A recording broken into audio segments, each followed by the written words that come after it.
Саламатсыздар урматтуу Чалкан медиа каналынын көрөрмандары, өлкөбүздө алынган акыркы сааттагы жаңылыктар менен сиздерди тааныштырабыз. Биздин каналыбызга катталып, ой пикирлериңиздер менен бөлүшүңүздөр. Урматтуу Москвадагы мекендештер, Кыргызстанга жүк салууну каалап, бирок кимден жиберүүнү ойлонуп жаткан болсоңуз, биз сиздерге ишенимдүү ишкерди сунуштайбыз. Бул ишкердин аты жөнү Зайырбек Маматкаримов. 12 жылдан бери иш алып барган командасы сиздин аманатка кыянатты кылышпайт.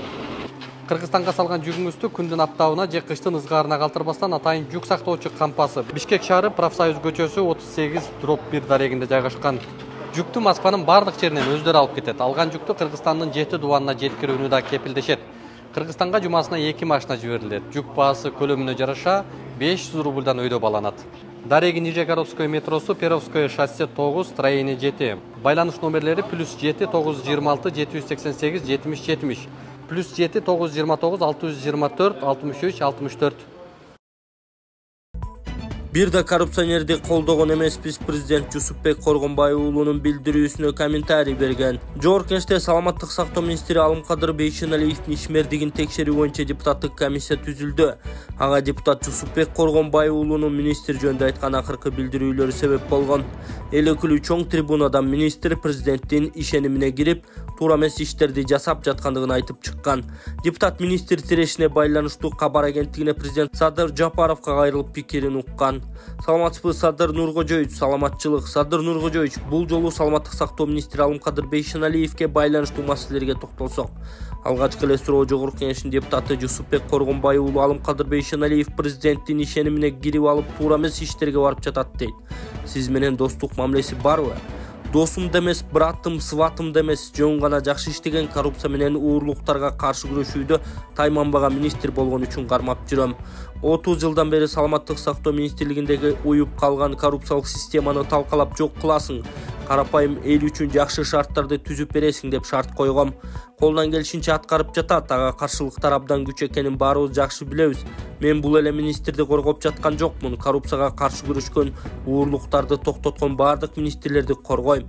Эгер өздөрү коррупцияга, уурлукка аралашса, андай министрлерге айоо жок. Көрүп эле жүрбөйсүңөрбү? Эгер уюган коррупцияны, уюган уурлукту жок кылуу үчүн күрөшүп жаткан министрлердин баарын туш-туштан талап жей берсек, эртең эч бир министр иш кылбай коет.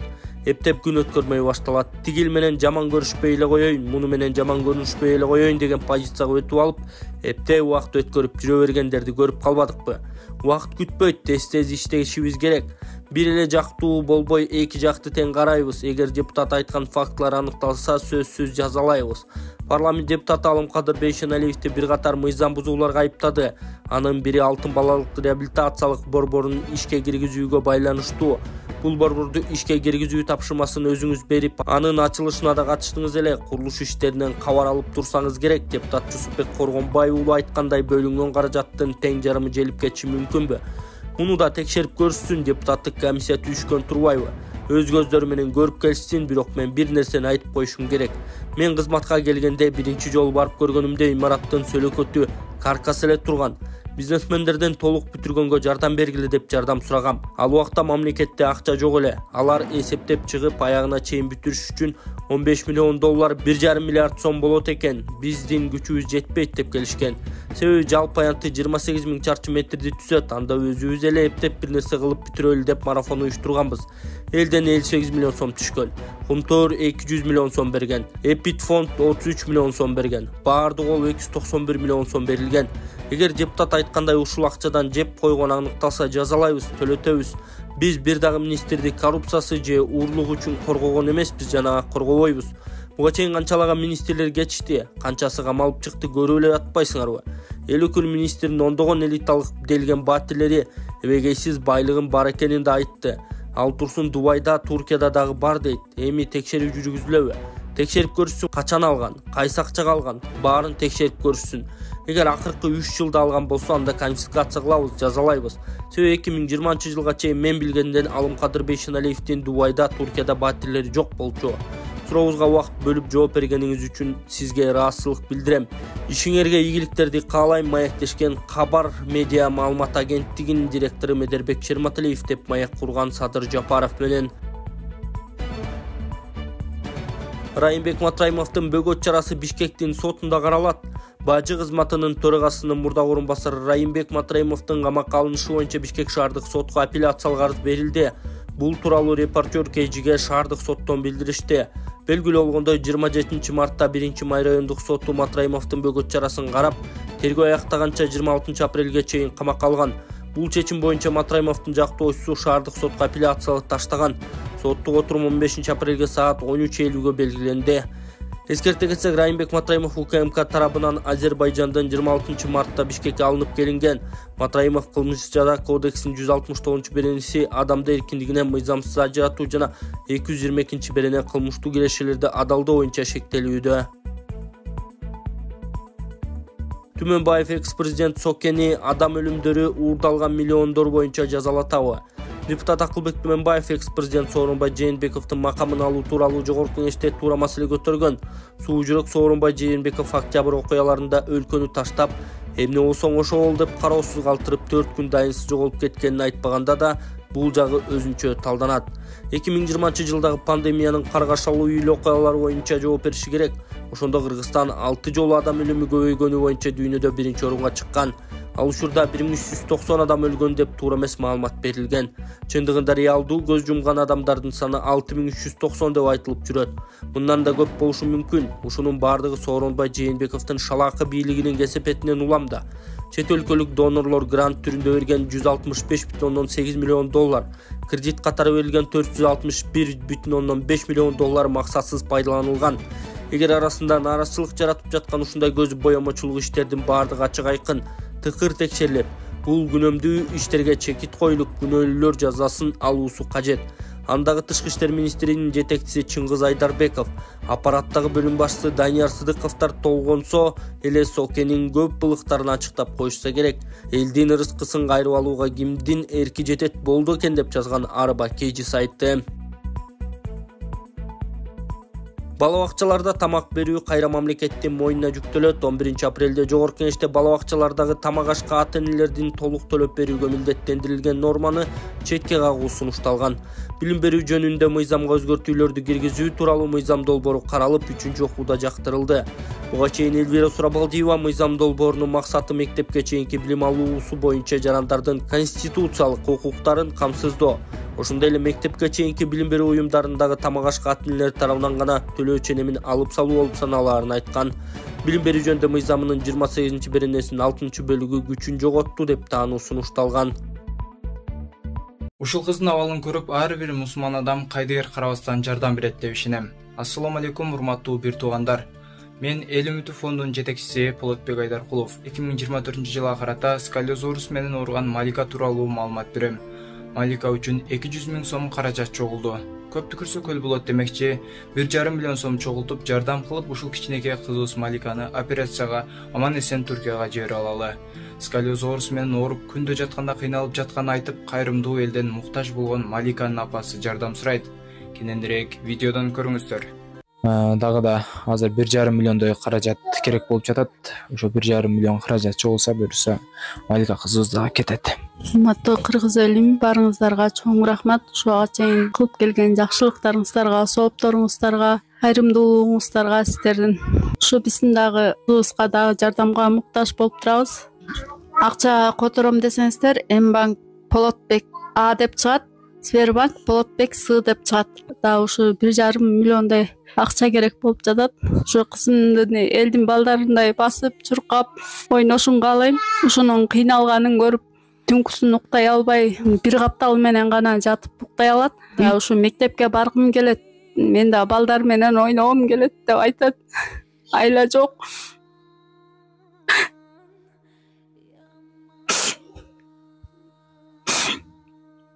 Ушу кызыбыздын сакайып, балдардай болуп ойношун каалайбыз. Сиздер которгон ушу аманаттарыңыздарды алдык. Ушу дагы жетишсиз болуп атат. Ушу кызыбыздын ойноп, элдин балдарында болуп, мектепке барып, өз алдынча окуп калышына себепчи болуңуздар. Арты дагы кыйшык, астта кыйшык өскөндүгү үчүн бул чалкасынан дагы, кызым көмөрөсүнөн да жата албайт. Только бир каптал менен гана жатат. бул каптал ооруп кетсе, бул капталына оодарып ушу эки жагы менен алмак салмак жата алат. Түнкүсүн кыйналат, уктай албайт. Бул дагы ушу эшикке чыгып балдарды көрүп ойногусу келет. Ушу бизге берген ушу Аллах Тааланын сыноосу экен. Футзал Кыргыз курамасы Мьянманы жеңди. 10 апрелде Кыргыз Республикасынын футзал боюнча курамасы Бангкок шаарында Мьянмага каршы беттеш өткөргөн. Жолугушуу машыктыруучулук мүнөзгө ээ болуп, жабык режимде жана түз алып баруусуз өттү. Биздин команданын курамында голдордун авторлору Шохрух Махмадинов, Максат Алимов жана Абдуррахим Данияр уулу болду. Беттеш 3-1 эсебинде Кыргыз курамасын жеңиши менен аяктады. Бишкекте күрөштүн 3 түрү боюнча Азия биринчилиги башталды. Балбандар ар бир түрү боюнча 10 салмак категорияда күчүн ашышат. 11-12 апрелде эркин күрөш, 13-14 апрелде кыз келиндер, 15-16 апрель күндөрү грек-рим күрөш боюнча мелдештер өтөт. Беттештердин башталышы Бишкек аренада 11:00, ал эми финалдык күрөштөр 18:00 болот. Белгилей кетсек, 19-21 апрель күндөрү Борбор калаада күрөштүн 3 түрү, ар биринде 6 салмак категориясы бар боюнча лицензиялык турнир өтөт. Акылбек Жапаров өлкө экономикасынын биринчи кварталда 8,8%га өстү.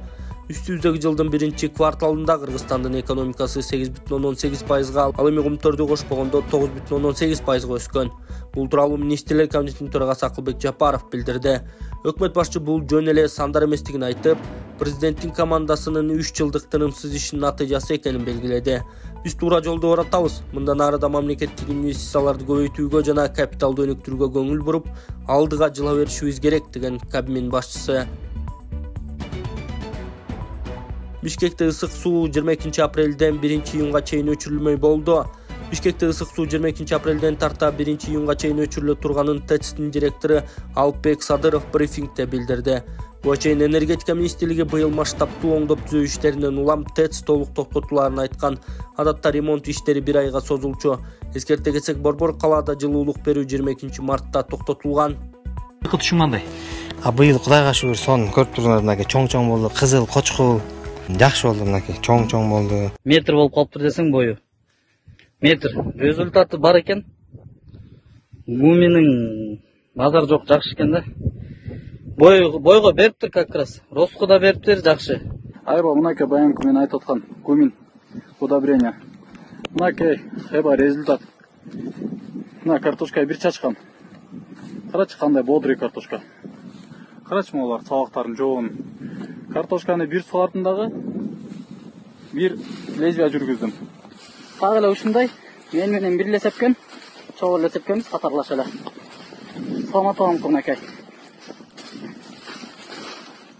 Бул да бир лезвия менен бир кара суат кылды. Бир эле сулардым мынакей. Экөөбүздүкүнүн айырмасы мына. Мына картошка. Мен гумин семирткичи сепкенмин. Бир эле жолу. Ошол трактор менен себилди. Натыйжасын мына ошо сиздерге көрсөтүп атам. Мен канча жылдан бери ушу дыйканчылык кылып эле жүрөм, бирок мындай натыйжа болгон эмес. Эң жакшы натыйжа болду. Оренбургда суунун көлөмү кооптуу деген деңгээлден ашты. Оренбург облусунда Урал дарыясы 32 сантиметрге көтөрүлүп, жалпысынан 1054 сантиметрди түзгөнүн РИА Новости кабарлады. Маалыматта коркунуч жараткан көрсөткүч 124 сантиметрге чыкканы айтылган. 11 апрелге карата Урал дарыясындагы суунун деңгээли 1054 сантиметрди түздү деп айтылат кабарда. Мурдагы маалыматтарда Оренбургда Урал дарыясынын угу байкоого алынган мезгилдерден бери рекорддук көрсөткүчкө жеткени кабарланган. Кала башчысы Сергей Салмин да суу ташкыны дарыянын жээк тарабындагы имараттарды каптаганын айткан. Аймакта баш аягы 12 миңден ашык там жана 14 миңге чукул чарба тилкелери сууда турат. 7,5 миңдей адам коопсуз жайга көчүрүлгөн, алардын 2 миңи балдар. Сутка ичинде калк жашаган 11 жердеги 630 үй менен 706 чарбадан сууну сордурушкан. Түштүк Уралдагы аймактар быйыл болуп көрбөгөндөй суу ташкынына кабылды. Эң көп жабыр тарткан Оренбург болууда. Россиянын аталган облусуна караштуу Орск шаарында Урал дарыясынан коргоп турган дамба 5 апрелде жарылган. суу айылдарды каптап эл көчүрүлгөн, каза болгондор да бар экени маалымдалды. Ошондой эле аймактык прокуратура Дамбай өз убагында көрүлбөгөн чаралардан улам бузулганын айтып, бул боюнча кылмыш иши козголгонун белгилеген. Бийликтин айтымында жаратылыштын бул ырсыгынан 21 миллиард рубльдык чыгым келген. Шаки билим берүү министрлигин 2-ге бөлүү керектигин айтты. Алтын баштуу министрди дайындасак да тармакты толук алдыга жылдыра албайт. Бул тууралуу Жогорку Кеңештин жыйынында Нурланбек Шакиев билдирген. Ал билим берүү министрлигин 2-ге бөлүүнү сунуштап жатканын айтты. Агартуу министрлиги да өзүнчө бөлүү керек. Ал мектепке чейинки билим, мектеп, лицейлерди карайт. Себеби бул оор тармак. Азыр бир министрлик бардык билим берүүнү камтыйт. Алтын баштуу министрди дайындасак да тармакты толук алдыга жылдыра албай атат. Муну бөлүш керек. Мен өкмөткө, президентке айттым, деди ал. Билим берүү деген мамлекетибиздин эртеңи, бакубат, өнүккөн, келечектүү өлкөнү куруш үчүн сөзсүз түрдө билим берүүгө астейдил көңүл бөлүш керек. Мына мен өзүңүздөр билесиздер, демилгелеп келе жатам. Бүгүнкү билим берүү тармагын реформалоо, анын натыйжасында бүгүнкү билим берүү министрлигин 2-ге бөлүп, агартуу министрлиги деп өзүнчө мектепке чейинки билим, мектеп, лицейлерди өзүнчө кылып туруп бөлбөсөк, бүгүнкү күндө өзүңүздөр билесиздер, мынакей бир эле министрлик ошол эле бала бакча, мектеп, лицейлер, кесиптик техникалык окуу жайлар, илим изилдөө институттары, жогорку окуу жай, илимдер академиясы, мына ушул тармактын бардыгын камтыйт. Бирок бул министрликте алтын баштуу министрди койсоңуз дагы мындай тармакты, оор тармакты алдыга жылдырып кетүү мүмкүн эмес. Андыктан сөзсүз түрдө бөлүш керек буну. Мына министрлер кабинетинин төрагасы Акылбек Үсенбекович менен мен сүйлөштүм. Урматтуу президентибизге да айттым. Бул маселе азыр күн тартибинде каралып атат. Эгерде биз өнүккөн келечектүү мамлекетти курабыз десек, сөзсүз түрдө билим берүү министрлигин реформалашыбыз керек. Коңшу өлкөлөрдө дагы, өнүккөн өлкөлөрдө дагы мектепке чейинки билим менен мектеп билими өзүнчө, жогорку окуу жай, илим изилдөө институттары өзүнчө министрлик. Мына ошон үчүн мен ойлойм, бул маселе оң чечилет деп. Өзүңүздөр билесиздер, мынакей бүгүнкү күндө суу ресурстары жана айыл чарба министрлиги дагы мына ушул парламентте демилгеленип, мына мен демилге кылгам. Ошол сууну алдыга алып чыгайлы. Себеби дегенде айыл чарбасы суусуз мүмкүн эмес. Сууга тармагын өнүктүрмөн сайын эч кандай эгин болбойт, айыл чарбасы болбойт деп. Мына ошону министрлер кабинети урматтуу президентибиз угуп, мына суу ресурстары деп, айыл чарба министрлиги деп атады. Мына ушундай өзгөрттүк да, бул парламенттин сунушу болду. Демек биз мына жакында боло турган ошол агартуу министрлиги дагы ошол максатта болуп атат. Урматтуу депутаттар, азыр мына Элдар мырза абдан туура айтты. Биз кыргыз эли мурдатан айткан, билими күчтүү миңди жыгат, билеги күчтүү бирди жыгат деп. Туура, спорт көңүл бөлүнүш керек. Спорт дагы биз үчүн, улут үчүн, мамлекет үчүн маанилүү. Бирок билим берүү тармагын, олимпиаданы билим берүү жаатындагы биз өнүктүрүшүбүз керек. Буну колдоого алышыбыз керек. Бул боюнча керек болсо атайын министрликти чакырып, мына айтылган сунуштардын негизинде уксак эч кандай ашыкча болбойт.